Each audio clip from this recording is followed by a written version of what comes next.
Summary of the Ones Who Walk Away from Omelas by Ursula K. Guin. The festival of summer is being held in Omelas. There is music playing, children are running and playing, and people are dancing. A lot of happiness is in the air. The narrator stops explaining the scene to clear up any misunderstandings they think the audience might have about Omelas. Most importantly, they want to make it clear that the people of Omelas are not stupid just because they are happy. The narrator says that people have the bad habit of thinking that pain is more difficult and interesting than being happy, but that this is just a harmful myth that our society spreads. The storyteller complains about how hard it is to describe Omelas and admits that it's hard for the audience to picture a high-tech society where everyone is happy. People listening to the story are told to make up the details themselves, anything that will help them believe Omelas, as long as the people living there are happy and don't feel guilty. Kids get their horses ready for the race back at the festival of summer. A crowd forms around the racetrack as the kids getting ready to race organize at the starting line and carefully take care of their horses. A horn goes off.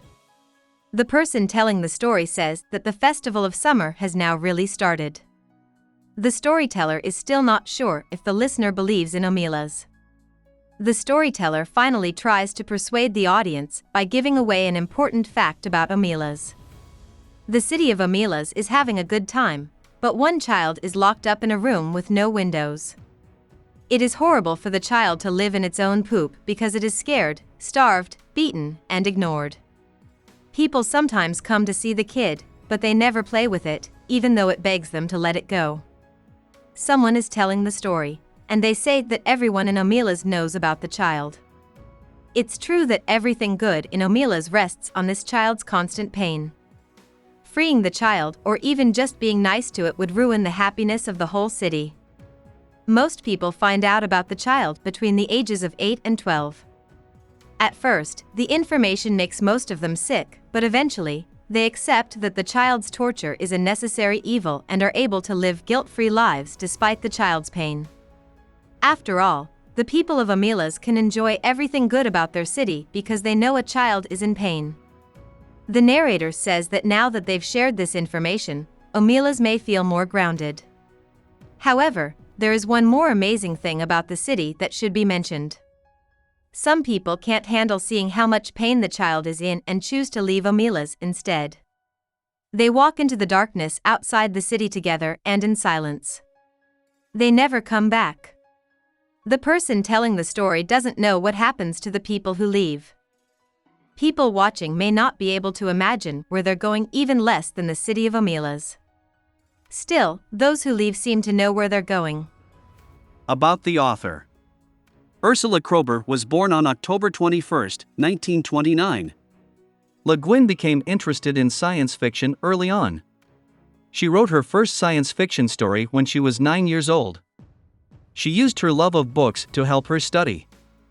In 1951, she graduated Phi Beta Kappa from Radcliffe, and in 1952, she got a master's degree from Columbia, where she studied French and Italian literature.